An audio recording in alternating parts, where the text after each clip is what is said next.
મન જ્યાં અટકી ગયું છે.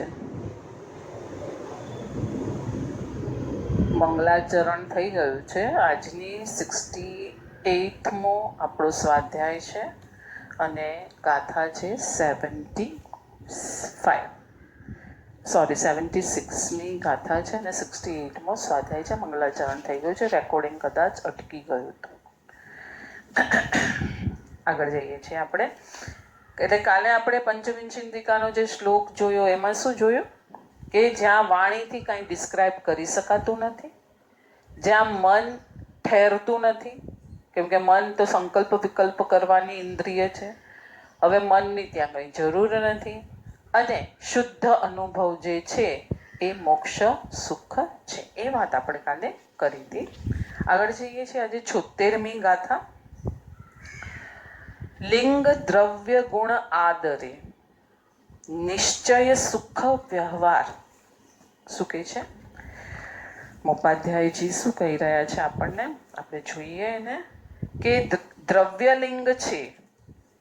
દ્રવ્યલિંગ એટલે બહારનું જે બી આચરણ, બહારની જે બી ઘટનાઓ, બહારનો જે બી ત્યાગ, બહારનો વેશ, પરમાત્માનો વેશ. પરમાત્માએ કયો વેશ આપ્યો છે? તો કે આછા શ્વેત વસ્ત્ર પહેરવા. તો આ શું થઈ ગયું? દ્રવ્ય લિંગ છે. તે આત્મગુણોનો સ્વીકાર કરવામાં હેતુભૂત છે. શેના માટે દીક્ષા લીધી છે મેં? શેના માટે મેં પરિગ્રહ પચખાણો બધા લીધા છે? તો કે આ શું છે? હમણાં મેં લઈ લીધું છે તો એ મને શું અપાવશે? અંદરના આત્મગુણ સ્વીકાર કરવામાં એક સહાયક નિમિત્ત તત્વ છે. લિંગ દ્રવ્ય ગુણ આદરે નિશ્ચય સુખ વ્યવહાર. નિશ્ચય નહીં વળે તો સાધ્ય મોક્ષ સુખમાં દ્રવ્યલિંગને શું કહી દીધું? એ વ્યવહાર કારણ છે. એ બહાર છે તો છે, નથી તો નથી. અને છે તો એના થકી તને મળ્યું તો એને પણ નિમિત્ત કારણમાં રાખ્યો. નિમિત્ત કારણ એટલે શું અને ઉપાદાન કારણ શું? પેલા આપણે આખી ગાથા વાંચી લઈએ.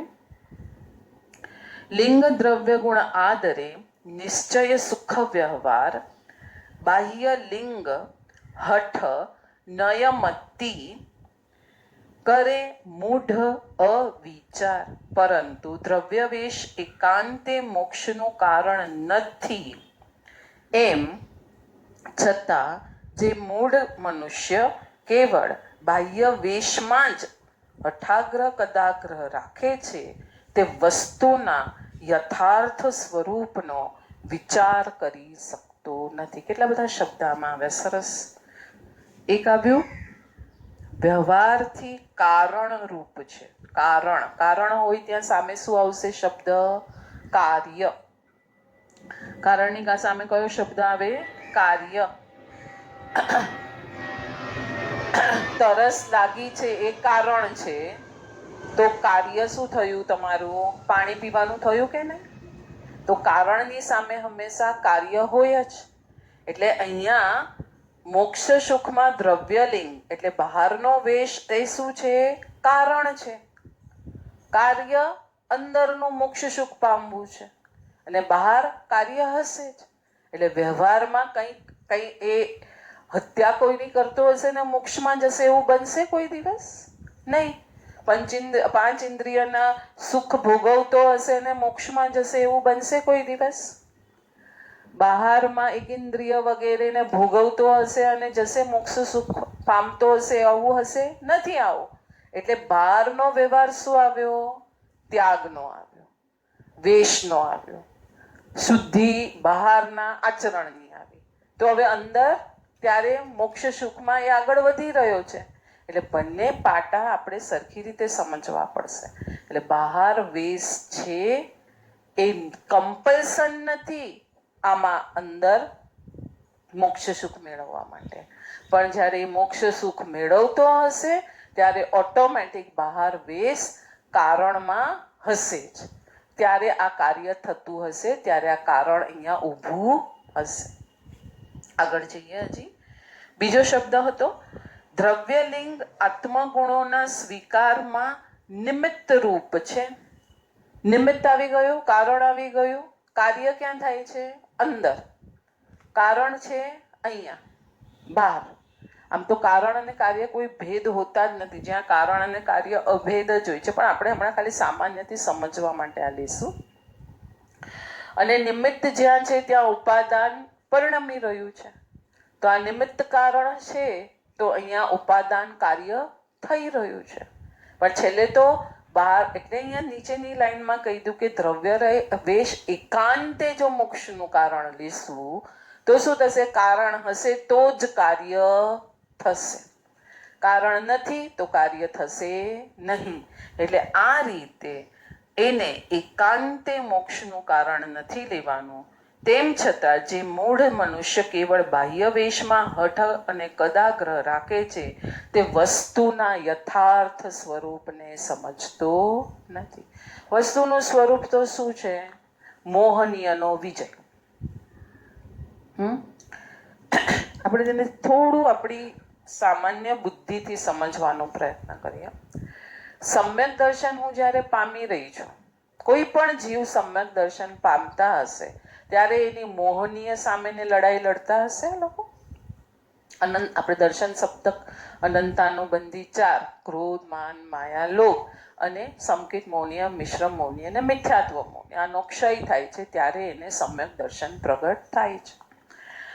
અમે ઘણું બધું વિચાર્યું, પછી મને આમ થયું કે શું હશે ઘટના. તો ત્યારે કોઈને પણ થઈ શકે છે.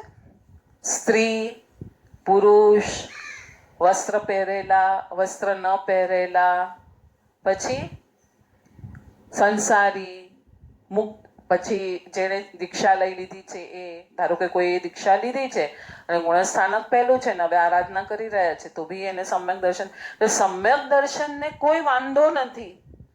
તમે નગ્ન છો, તમે વસ્ત્રવાળા છો, તમે સ્ત્રી છો, તમે પુરુષ છો, તમે સંસારી છો, તમે સંસાર છોડેલા છો, એનાથી એને કોઈ ખટપટ નથી. એ તો સમ્યક દર્શનનું કાર્ય કરી લે છે. બરાબર છે? તો પછી મોક્ષ માટે કેમ કમ્પલ્સન આપે છે કે આવી આવી જ અવસ્થા હશે તો જ મોક્ષ થશે? 7મું ગુણસ્થાનકમાં મેં કમ્પલ્સન નથી આપ્યું. બહાર આમ હશે, અંદર આવું કાર્ય થતું હશે તો 5મું ગુણસ્થાનક આપી દે છે કે 5મા ગુણસ્થાનકે પહોંચી જશે.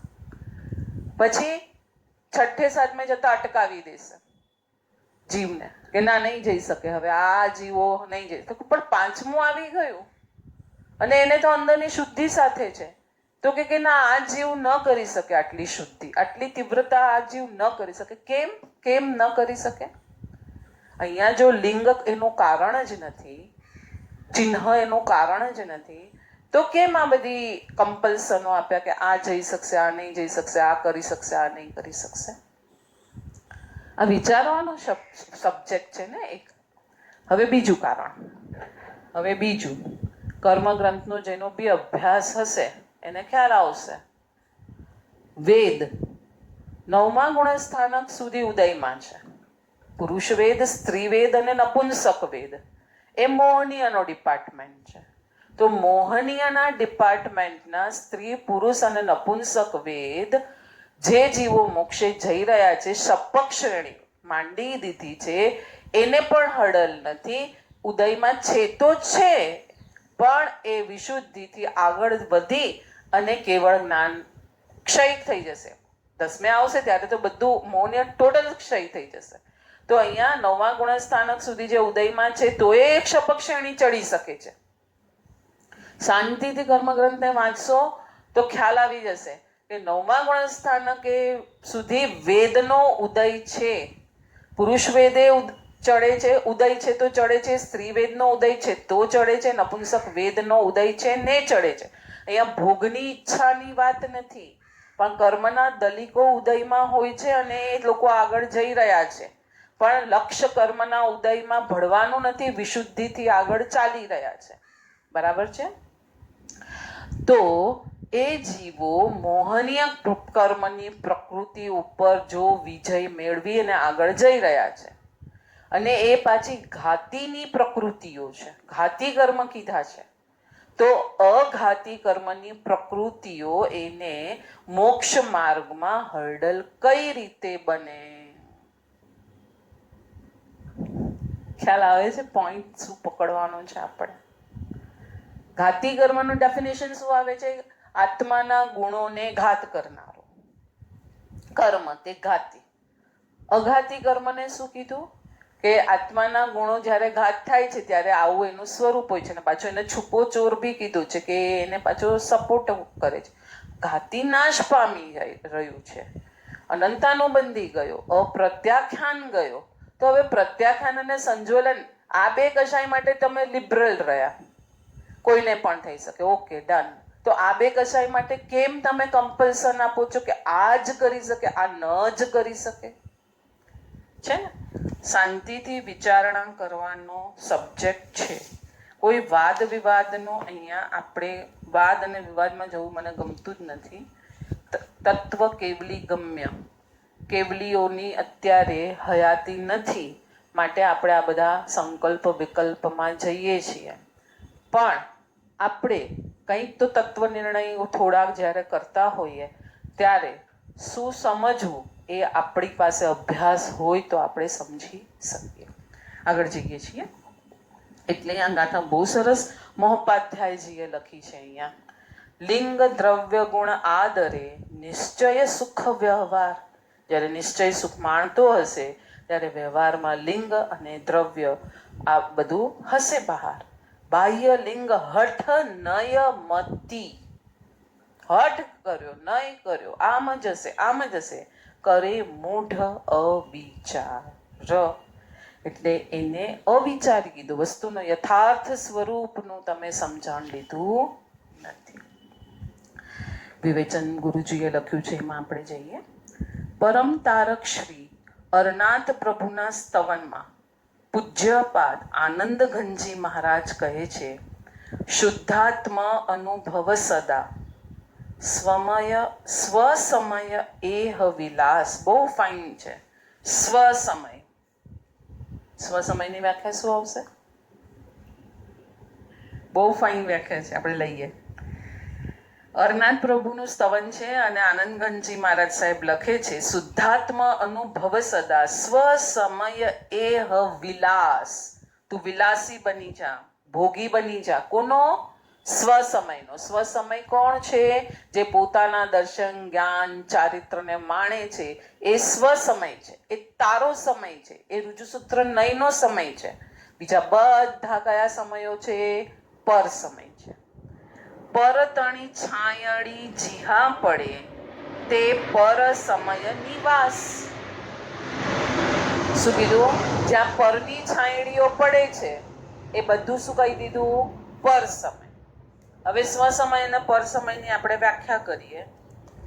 આપણે કેટલો સમય સ્વસમયમાં જીવીએ છીએ આખા દિવસમાં અને કેટલો સમય આપણે પર સમયમાં જીવીએ છીએ એનું ટોટલિંગ કરશું તો આપણે કયા માર્ગ પર છીએ એનો આપણને ખ્યાલ આવશે.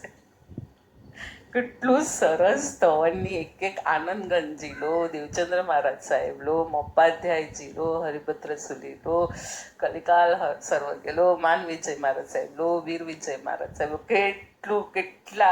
કેટલા ગુરુ ભગવંતોએ આપણા પર અપાર કૃપા કરી છે, અપાર કૃપા કરી છે આપણા પર. શું કીધું? સ્વસમય છે એ તું છે અને પર સમય છે એ તું નથી. એટલે તું મરેલો છે ત્યાં. જીવતા છતાં મરેલો કીધું છે ને, એક જગ્યાએ કીધું છે, તું જીવતા છતાં મરેલો છે. શુદ્ધ આત્મદ્રવ્યનો શાશ્વતીના લયનો અનુભવ એ સ્વસમય છે. પરમાં વિભાવોમાં જવાયું તે પર સમય છે. અહીંયા વિભાવ છે, પૂતગલ છે. પૂતગલ પરમાં ગયા એટલે વિભાવ સિવાય કઈ છે જ નહીં. પછી એ શુભ ભી હશે અને અશુભ ભી હશે, પણ પરનો સહારો તમે લીધો છે. શુદ્ધ આત્મદ્રવ્યનો અનુભવ કેવો? તો એ અનુભવ હોય શબ્દની પેલે પાર.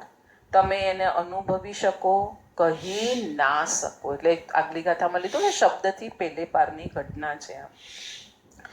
વિકલ્પોમાં ભળવાને કારણે આપણે કેટલું ગુમાવ્યું.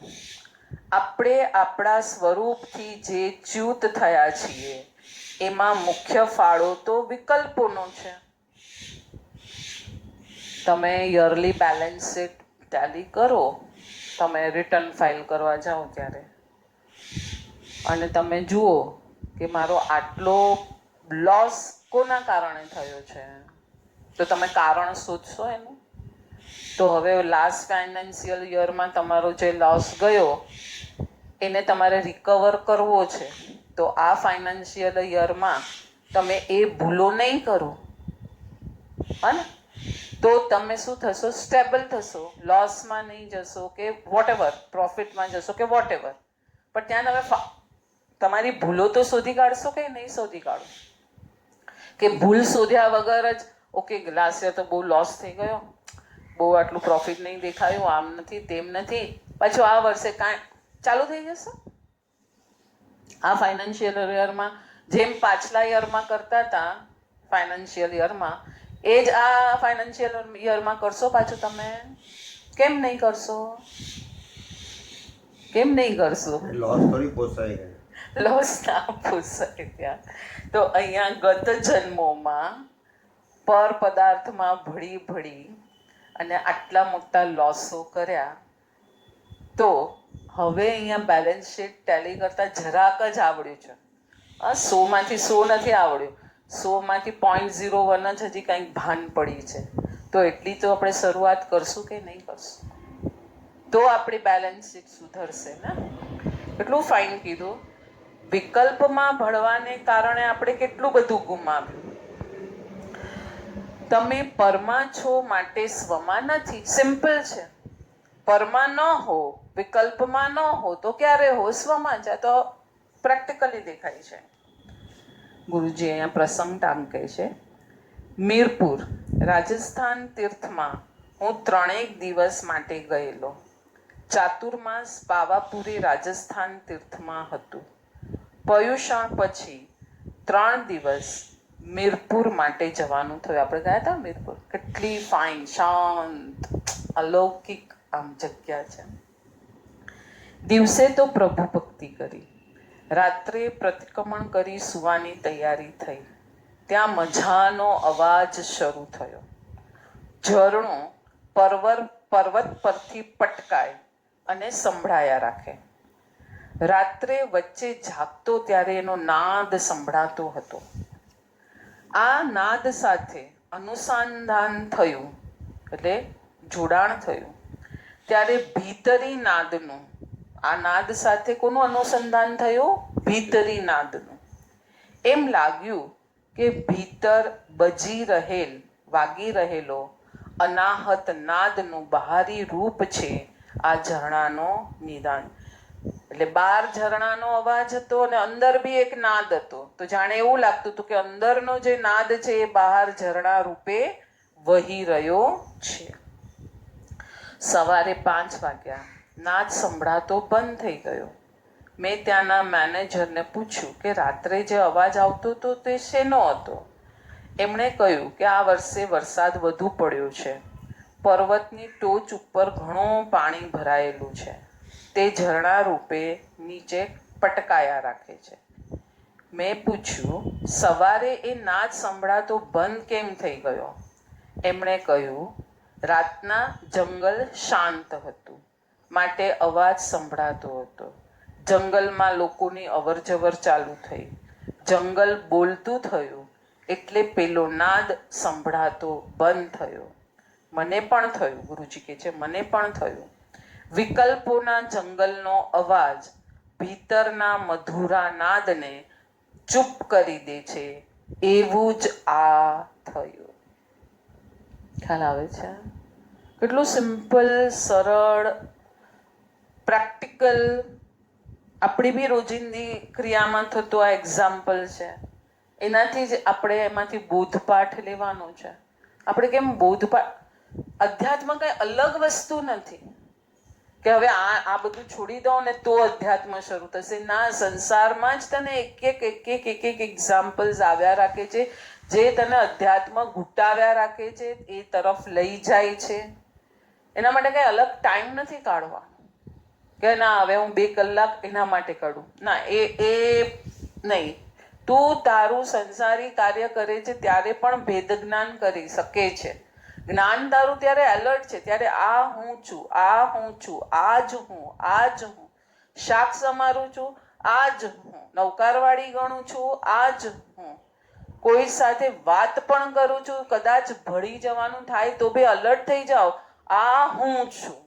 હું કેમ આમાં રાગાદી ભાવમાં ભળું છું? હું શુદ્ધ નીકળું છું અને અશુદ્ધ રૂપે કેમ પરિણમાવું છું મારી જાતને?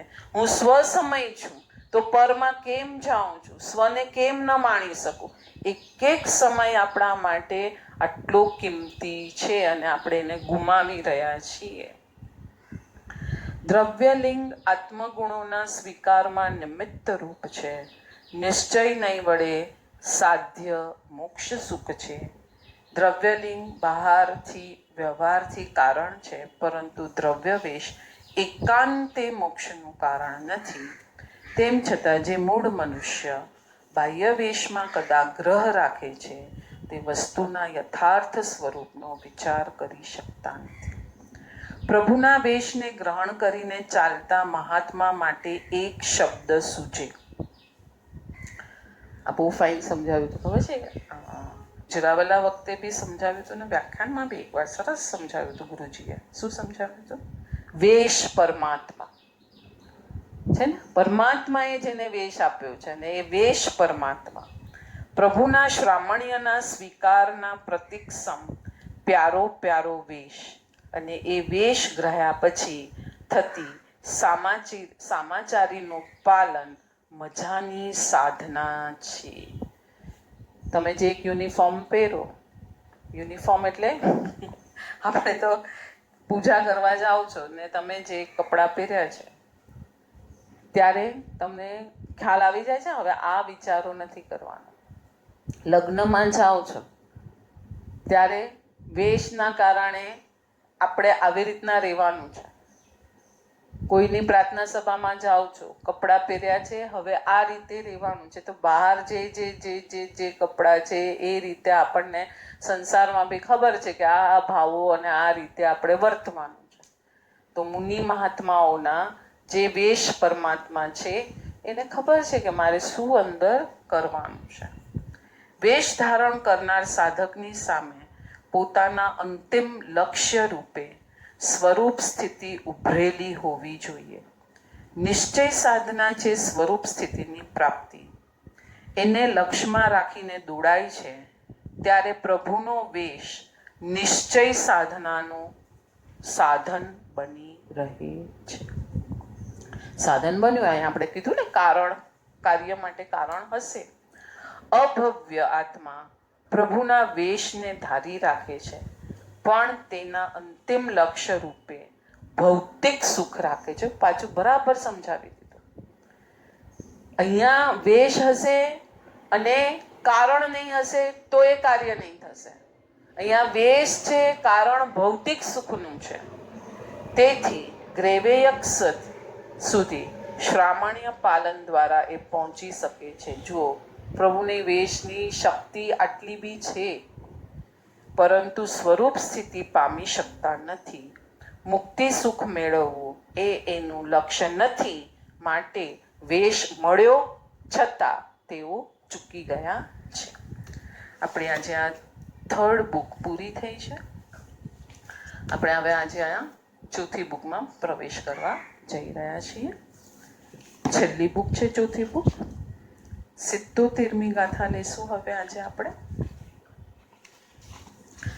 ભાવલિંગ જાતે ભય સિદ્ધ પનરસ ભેદ તાતે આત્મકુ નહીં લિંગ ન જાતિ ન વેદ સિદ્ધોના પણ 15 ભેદ છે.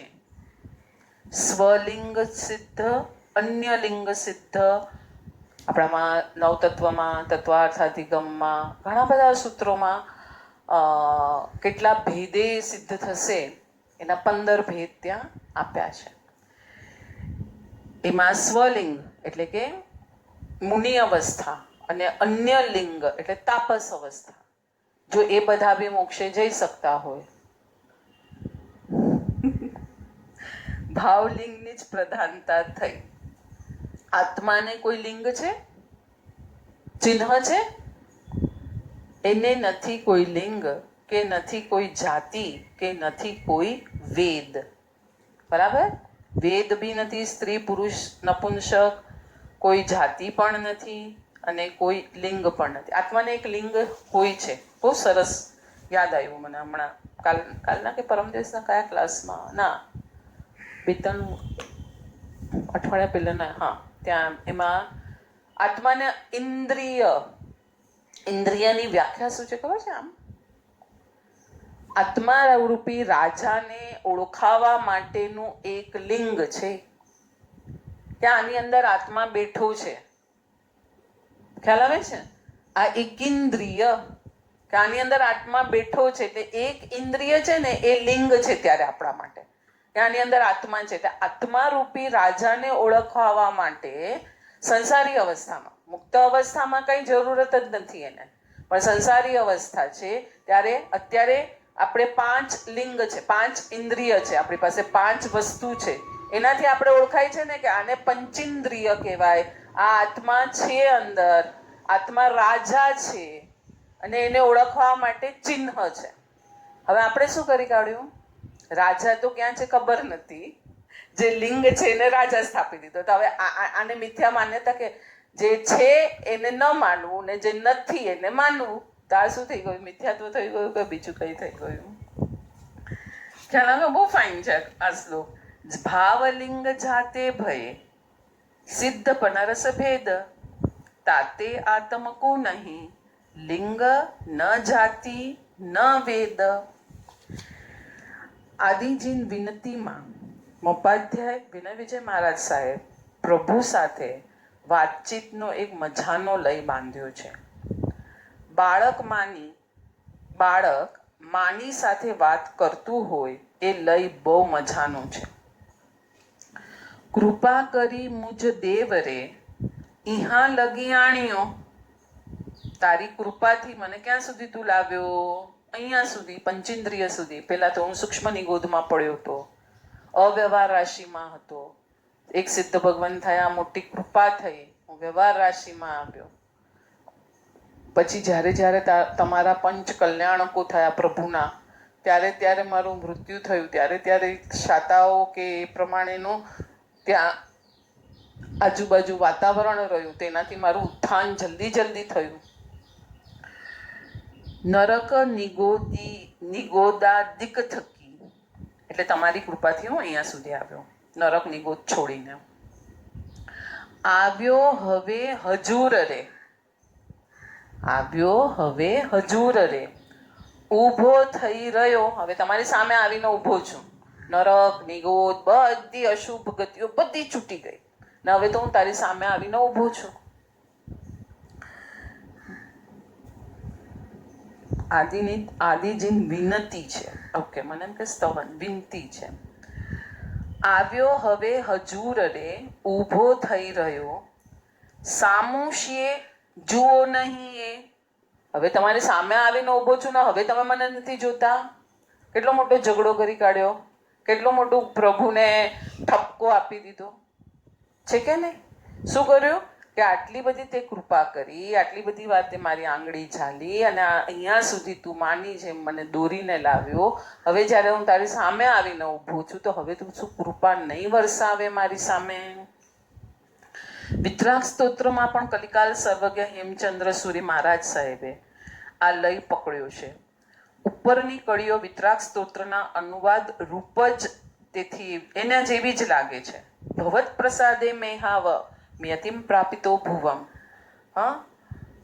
અને રત્નત્રય મે હિયતે હતાશોહા હતોસ્મિ તત. આ બે ગાથાઓ વિતરાગ સ્તોત્ર અતિ સુંદર. પ્રભુની પ્રભુતા શું છે ને એને જો સમજવી હોય ને તો વિતરાગ સ્તોત્રથી હશે. ઘણા બધા હશે સ્તોત્ર, પણ હું ભણી ત્યારે મને એમ થયું, ઓ પ્રભુ આવા, ઓ પ્રભુ આવા, ઓ પ્રભુ આવા, ઓ પ્રભુ આવા. ખાલી પ્રભુનું જ છે. કેટલા બધા તો એડજેક્ટિવ્સ આપ્યા છે. નવી આઈ થિંક કેટલી ગાથા છે? લગભગ 200 જેટલી ગાથા થાય છે. 20 પ્રકાશ છે અને 20 પ્રકાશમાં 8 ગાથા તો છે જ.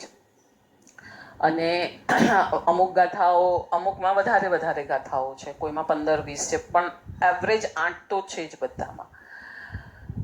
એક ગાથાનું જ્યારે વિવેચન શરૂ થાય ને, ધારો કે આપણે હમણાં કેમ આ એક ગાથા વાંચી પછી વિવેચન હોય છે, ગુરુજીનું લખેલું વિવેચન, અને મોપાધ્યાયે બી સામાન્ય સ્વપગ્ય ટબુ બી છે એ પ્રમાણેનું બી વિવેચન આપણે વાંચીએ છીએ. તો એમાં જ્યારે ગાથા લખાય ને, આ ધારો કે એ પરાત્મા પરમ જ્યોતિ પરમ પરમેષ્ઠી નામ, હવે એવી રીતના પછી હવે બીજી ગાથા શરૂ થવાની છે, તો એમનો જે સ્વપગ્ય ટબો છે ને, એટલે એમણે પોતે ટીકા લખી હોય, પછી એના પર વિવેચન બીજા ઘણા બધા લખે, પણ પોતે શું કહેવા માંગે છે ને એ જે લખેલું છે ને, ત્યાં એ સ્ટાર્ટ થાય ને ત્યાં પ્રભુ માટે નવું વિશેષણ, પછી બીજી ગાથા શરૂ થઈ એની જે ટીકા શરૂ થાય ત્યાં બીજું વિશેષણ. કેટલા વિશેષણ થયા? 200 વિશેષણ, 200. હા, પ્રભુને ઓળખવા છે ને આપણે, પ્રભુ બનવું છે આપણે, પ્રભુ બનવું છે એટલે એ માર્ગ પર આપણે ચાલવું છે, એ માર્ગ પર આપણે જવું છે. તો પ્રભુ કેવા છે ઓળખવા માટે વિતરાગ સ્તોત્ર હશે, ઘણા હશે, પણ મને તો સૌથી પ્રિય એ લાગ્યું છે વિતરાગ સ્તોત્ર. હા, અહીંયા બી એ જ કે છે, તારી કૃપાથી હું અહીંયા સુધી આવ્યો. અત્યારે સાધના પથમાં જ્યારે ચાલી રહ્યો છું ત્યારે ક્યારેક એવું લાગે છે કે તારો એ કૃપાનો હાથ છૂટી ગયો છે. શબ્દ વાચનામાં ત્યાં ક્યાંક આનો જવાબ અપાયો નથી. જે શબ્દનો અર્થ છે એમાં ક્યાંય જવાબ છે નહીં, પણ અશબ્દ વાંચનામાં જવાબ હોય જ. Read between the lines. એ પરમ ચેતના તરફથી મળતો પ્રતિસાદ તો મધુર જ હોય. ત્યાં એવું કહેવાયું છે, જ્યાં સુધી ભક્ત અસહાય હતો ત્યાં સુધી પરમ ચેતનાનો સાથ રહ્યો, પણ સાધનાનું કર્તૃત્વ પોતાના હાથમાં સાધકે લીધું ત્યારે પરમ ચેતનાનો સાથ છૂટ્યો હોય તેવું અનુભવાયું. સાધક ભક્ત પોતાની આ નબળી કડીને લક્ષમાં નથી લેતો. એ કહે છે કે અહીંયા આપણે વિરામ લઈશું હવે, કેમ કે હજી આખું એનું કનેક્શન બહુ સરસ છે, આપણે કાલે લઈશું અહીંયાથી. એટલે અહીંયા શું કહે છે, જ્યારે પોતેને એમ લાગે હવે હું સાધના કરી રહ્યો છું ત્યારે શું થશે? બે અર્થ લઈશું, અને જ્યારે સ્વતંત્ર થઈ જશે, શ્રેણી માંડશે, ત્યારે છૂટી જશે, અને જો આમ વિચારશે તો આમ થઈ જશે. જીનાજ્ઞા વિરુદ્ધ કાંઈ પણ બોલાયું હોય તો મિચ્છામિ દુક્કડમ. સર્વ સાધકો શાતામાં હશો અને બધાની સાધના સારી ચાલી જશે.